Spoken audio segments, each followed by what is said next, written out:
نماز میں جو سنتیں ہیں، یعنی 100 بات کی ایک بات جیسے کہا جاتا ہے نا، جتنی سنتیں ہیں اگر وہ نماز میں چھوٹ جائیں تو نماز ہو جائے گی۔ ایک بڑا مسئلہ اس وقت امت مسلمہ میں چل رہا ہے، اکثر مسلمان یہ سمجھ رہے ہیں کہ میں نے ثنا نہیں پڑھی تو میری نماز نہیں ہوئی، میں نے رکوع میں جانے کے بعد 3 بار سبحان ربی العظیم نہیں کہی تو میری نماز نہیں ہوئی، میں نے سمیع اللہ لمن حمیدہ ربنا لک الحمد نہیں کہا تو میری نماز نہیں ہوئی، میں التحیات کے بعد درود شریف دعائے معصورہ نہیں پڑھی میں نے، میری نماز نہیں ہوئی۔ تو یہ سنتیں جو ہیں ان کے چھوڑ دینے سے نماز ہو جاتی ہے، چاہے جان بوجھ کر آپ چھوڑیں چاہے بھول جائیں۔ لیکن میرے بتانے کا مقصد یہ نہیں کہ آپ پڑھنا بند کر دیں، لیکن یہ بھی تو جاننا ضروری ہے کہ ایک آدمی نے ثنا نہیں پڑھی اور اس کے بعد جو ہے وہ کنفیوز ہے کہ میری نماز ہی نہیں ہوئی، پھر سے نیت باندھ کے نماز پڑھ رہا ہے۔ ایک آدمی درود شریف بغیر پڑھے سلام پھیر دیا، اب وہ سمجھ رہا ہے ارے میں نے تو درود شریف نہیں پڑھا، میری نماز تو نہیں، اب کسی سے پوچھنے نہیں جا رہا ہے لیکن نیت باندھ لیا پھر سے۔ تو پتہ چلا کہ یہ بات صاف ہونی چاہیے نا کہ بھائی سنتوں کے چھوٹنے سے نماز۔ اب واجبات اور فرائض کو آپ دیکھ لو کہ آپ نے واجبات اور فرائض کو پورا کیا کہ نہیں کیا۔ جیسے رکوع میں جانے کے بعد اگر آپ اتنی دیر ٹھہر گئے جتنی دیر میں ایک بار سبحان ربی العظیم کہا جا سکتا ہے تو آپ کا رکوع ہو گیا۔ اس طرح سجدے میں بھی پتہ چلا کہ یہ سارے ارکان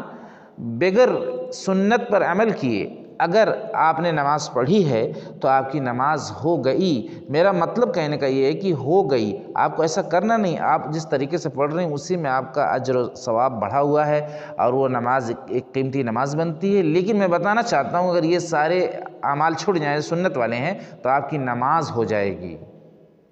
یہ بہت بنیادی بات میں آپ کے سامنے رکھا ہوں، آپ توجہ اس پر رکھیے گا کہ آپ التحیات کے بعد سلام پھیر سکتے ہیں، آپ بغیر سبحان ربی العظیم 3 بار کہے رکوع کر سکتے ہیں، لیکن ایک بار کے برابر ٹھہرنا ہوگا، چاہے رکوع ہو چاہے سجدہ ہو۔ تو ایک بڑی جانکاری کے ساتھ دوستوں میں آپ تک یہ علم پہنچایا ہوں جس میں اکثر مسلمان کا طبقہ کنفیوز ہے، اس لیے ویڈیو کو شیئر کرنے میں اور چینل کو سبسکرائب کرنے میں کبھی دیر مت کرنا دوستوں۔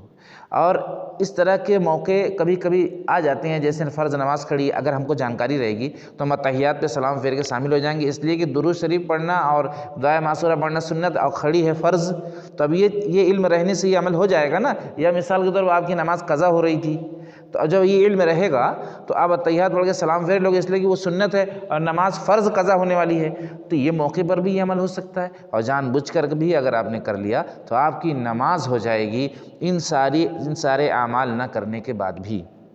جیسے اعوذ باللہ بسم اللہ بھی آپ نے نہیں پڑھا تب بھی نماز ہو جائے گی، اس لیے کہ یہ ساری چیزیں سنت ہیں دوستو۔ یہ بہت بڑی جانکاری آپ تک پہنچائی گئی ہے، لیکن آپ کا بھی یہ فریضہ ہے کہ آپ دوسروں تک پہنچانے والے بن جائیں۔ آپ اگل بغل میں جو آپ کے دوست ہیں ان کو بولیں کہ کرو چینل کو سبسکرائب، اس لیے کہ اس پہ ایک بڑی معلومات، ایک بڑا علم، ایک بڑی جانکاری پہنچائی جا رہی ہے جس سے ہم سب فائدہ اٹھائیں گے اور اپنی ماں بہنوں کو اور اپنے پڑوسیوں کو، اپنے نعت رشتہ داروں کو اور سارے عالم انسانیت تک پہنچانے کی نیت کریں گے دوستو۔ اب کوئی نبی نہیں آئے گا بتانے کے لیے، ایسے کورے ہیں اکثر لوگ علم سے دوستو، تعداد پہنچانے والوں کی بہت کم ہے، ترس کھاؤ رحم کھاؤ دوستو اور پہنچاؤ۔ السلام علیکم۔